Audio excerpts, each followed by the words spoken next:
السلام علیکم حجرک ټي وي کتلو د پاره ډیره مهرباني د نننۍ سټوري زمونږه چې دا د واشنگټن پوسټ کې چې کوم د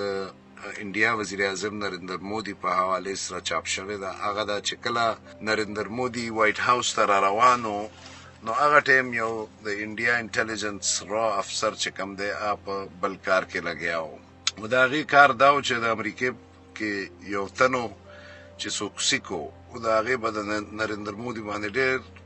هغه کولې خبرې به په کولې تنقیدونه به کول دا هغه وجل دا هغه مقصد و دا رپورټ چې کوم دی دا په واشنگټن پوسټ کې شایع شوی دی او په دې کې دا ویلي دي چې نریندر مودي چې څوک هم دا هغه ځای اختلاف کوي کا په انډیا کې دی که د ملک نه بهر دی د وجلو پروګرامونه جوړوي او هغه بیا د کولو هغه سر ته رسولو کار هم کوي نو کله چې وایټ هاوس ته اوس نریندر مودي راغلی او د جو بایدن سره روټۍ خوړله او خپل ګپ شپ یې رګولو نو هغه ټایم چې کوم دی د انډیا ریسرچ والا چې کوم ډپارټمنټ د انټيليجنس را چې کوم دی هغې دا منصوبه سر ته رسوله په هغې باندې کار روان کړی و او هغه ټایم چې دی د انډیا انټيليجنس مشر چې کوم و د هغې نوم سمت ګویل و نو دا تحقیقات چې کوم دی دا څنګه چې رو کولاویږي په دې کې دونه د دې خبرې پته لګي چې په دې کې د مودي د ننه والا کسان چې کوم دی کنه هغه ملوثه و د واشنگټن پوسټ وایي او ادم وایي چې په دې معلومات کې چې دی دا د امریکای سی آی او اف بی آی چې کوم دی هغه ټول په دې باندې تحقیقات کوي او دا غي تحقیقات مجموعه ده دا د دې سړی وجلو چې د چې کوم څه کې وجلو دا غي نوم چې کوم دی دا غي ګورپت ونت سنگ پنن نومه دی چې کوم دی وجلې او هغه ظاهره د انډیا نه راغلی او په امریکا کې به اوسېدلو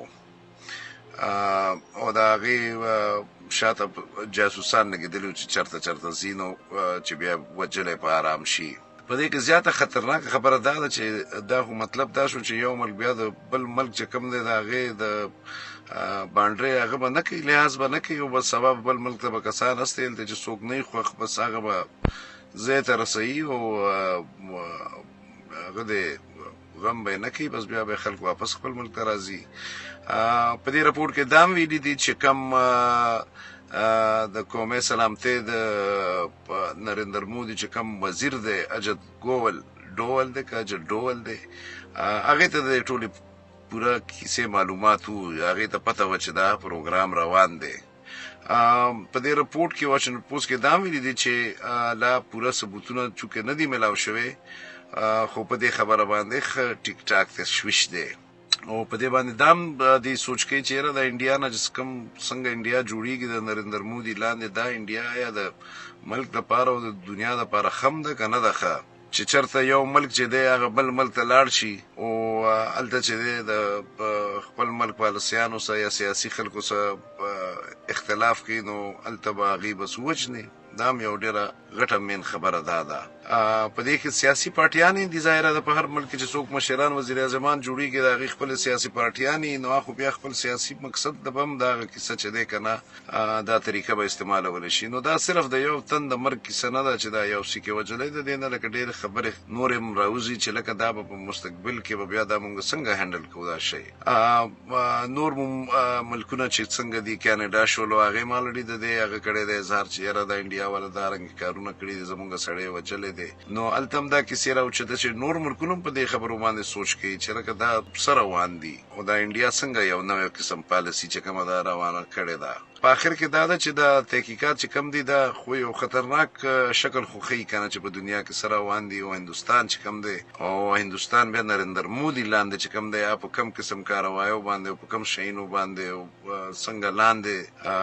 حرکتونه کوي او مطلب د دې نه به څه جوړېږي دا دې شي ته م یو هغه کوي خو چې ظاهره د دنیا یو ډېر غټ ملک دی او دا دې خبرې باندې هم هغه کوي چې یاره دا د مودي خواشه چې کوم د اهم کسان دي دا څنګه خلک دي چې دا رنګې کارونه کوي خو ضروري خبره دا ده چې د واشنګټن پوسټ په شان د اخبار چې دا خبره چاپ کړي نو ټوله دنیا دا خبرونه پړاوي او هغې ته پته لګي چې یاره په هندوستان کې مودي چې څنګه روان دی او څه پالیسیانې دي هغه ښه نه دي ډیره مننه تاسو زموږ حجره ټي وي وکتلو امید دی بیا هم تاسو ګورئ ډیره مننه مهرباني